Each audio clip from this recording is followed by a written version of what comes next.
کبھی انشاءاللہ موقع ملا، اگر آپ نے شوق کیا تو یہ پورا خطبہ نبی پاک صلی اللہ علیہ وسلم کا آپ حضرات کے سامنے میں عرض کروں گا۔ آج موقع نہیں، میں آج صرف حج کی باتیں کرنا چاہوں گا۔ آپ صلی اللہ علیہ وسلم اونٹنی پہ سوار تھے، حج کا خطبہ ارشاد فرما رہے تھے کہ عین خطبے کے دوران جبرائیل امین نبی پاک صلی اللہ علیہ وسلم پر قرآن کی آیت لے کر اترے اور فرمایا کہ الیوم اکملت لکم دینکم واتممت علیکم نعمتی ورضیت لکم الاسلام دینا۔ آج کے دن ہم نے آپ پر اترنے والے پورے دین کو پورا کر دیا، اور آج کے دن اللہ پاک نے اپنی ساری نعمتوں کو آپ پر پورا کر دیا ہے، اور اللہ پاک نے آپ کے لیے اور آپ کی امت کے لیے دین اسلام کو پسند کر لیا۔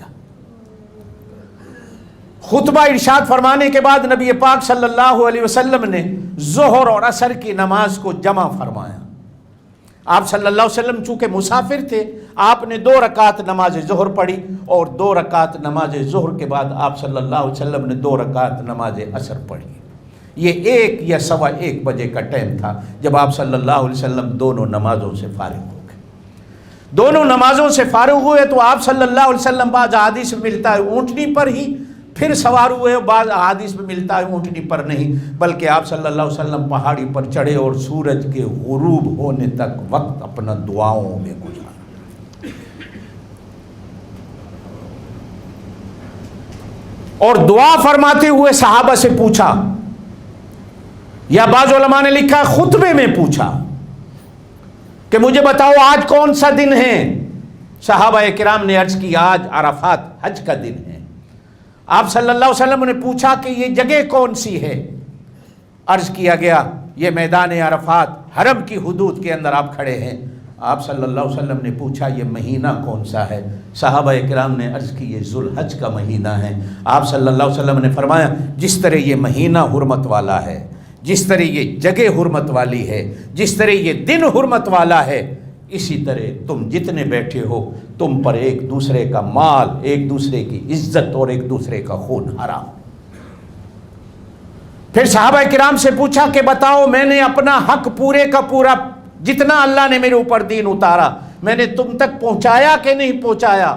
صحابہ کرام نے عرض کی یا رسول اللہ آپ نے نبوت کا حق ادا کر دیا۔ آپ صلی اللہ علیہ وسلم نے فرمایا گواہ رہنا میں نے تم پر پورا حق پہنچا دیا ہے۔ اور پھر آپ نے آسمان کی طرف نظر اٹھا کر شہادت کی انگلی اٹھائی اور عرض کی اللہ تو بھی گواہ رہنا، یہ سارے گواہ ہیں کہ جو کچھ تو نے مجھے دیا تھا میں نے اپنی امت تک پہنچا دیا۔ آپ صلی اللہ علیہ وسلم نے جو حج فرمایا یہ جمعے کا دن تھا۔ ہمارے ہاں بعض لوگوں میں یہ مشہور ہے کہ جمعے کے دن کو جو حج آ جائے تو اس کو حج اکبر کہتے، نہیں، علماء نے لکھا ہے کہ جمعے کے دن کا حج حج اکبر نہیں ہوتا بلکہ یہ حج 70 حجوں کے برابر ہوتا۔ حج اکبر اس حج کو کہتے ہیں کہ جس کا احرام حج اور عمرے دونوں کا ایک ہی باندھا جائے، جو نبی پاک صلی اللہ علیہ وسلم نے احرام باندھا۔ حج کران اگر کو کرتا ہے تو اس کو حج اکبر کہا جاتا ہے، ورنہ جمعے کے دن کا حج چونکہ افضل ہے 70 حج کے برابر ہوتا ہے۔ نبی پاک صلی اللہ علیہ وسلم کو اللہ پاک نے جس سال حج نصیب فرمایا آپ صلی اللہ علیہ وسلم نے جمعے کے دن حج فرمایا۔ آپ صلی اللہ علیہ وسلم مغرب تک میدان عرفات میں رہے۔ مغرب کی جیسے ہی اذان ہوئی آپ صلی اللہ علیہ وسلم نے عرفات کو چھوڑا۔ حضرت اسامہ کو آپ نے اپنی اونٹنی پر سوار کیا، آپ صلی اللہ علیہ وسلم مزدلفہ تشریف لائے۔ حضرت اسامہ کہتے ہیں راستے میں نبی پاک صلی اللہ علیہ وسلم نے اونٹنی سے اتر کر پیشاب فرمایا۔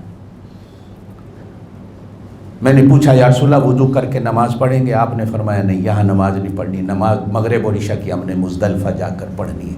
آپ مزدلفہ پہنچے، وضو فرمایا تو آپ صلی اللہ علیہ وسلم نے مغرب اور عشاء کی نماز مزدلفہ میں پڑھی، پھر آپ سو گئے۔ یہ پہلی رات تھی کہ حضور نے اس رات میں تہجد بھی نہیں پڑھا۔ امت کے لیے رحمت فرمائی کہ کل آنے والا دن بڑا مشکل ہے، بڑے کام کرنے ہیں، لہٰذا آج کی رات مزدلفہ میں آرام کرو اور سو جاؤ۔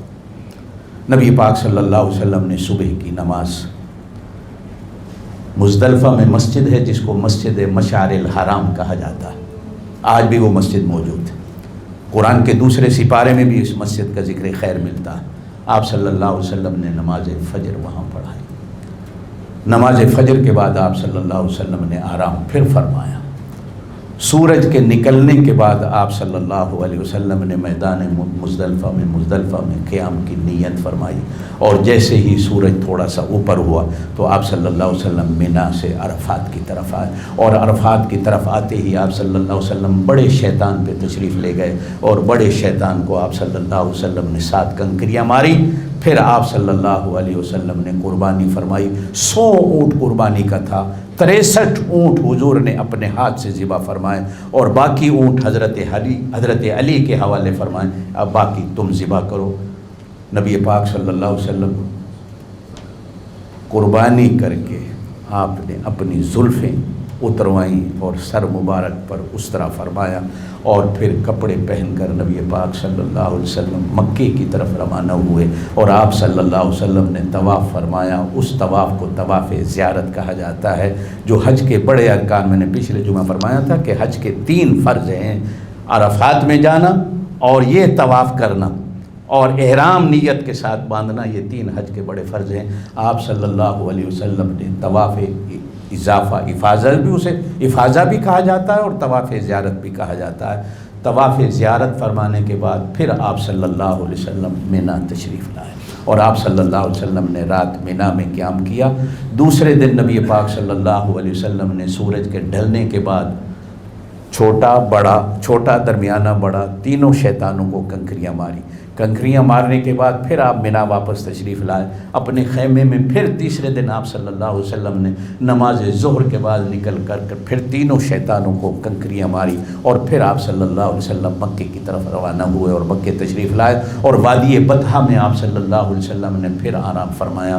وہاں سے آپ صلی اللہ علیہ وسلم طواف الوداع کے لیے حاضر ہوئے۔ طواف الوداع فرمایا تو پھر آپ صلی اللہ علیہ وسلم 14 یا 15 ذی الحج کو مکے سے مدینے کی طرف روانہ ہوئے۔ یہ آپ صلی اللہ علیہ وسلم کا حج مبارک تھا۔ مدینہ پہنچے تو پھر آپ صلی اللہ علیہ وسلم بیمار ہو گئے۔ یہ محرم اور سفر 2 مہینے گزرے، ذی الحج کے 14-15 دن، پھر محرم اور سفر میں آپ بیمار ہوئے، اور ربیع الاول میں آپ صلی اللہ علیہ وسلم روضہ پاک میں ہمیشہ کے لیے تشریف لے گئے۔ باقی زندگی رہی تو انشاءاللہ تعالی یہ سلسلہ حج کا اور بھی جو مسائل ہیں یہ چلتے رہیں گے۔ اللہ پاک آپ کو مجھے عمل کی توفیق نصیب فرمائے۔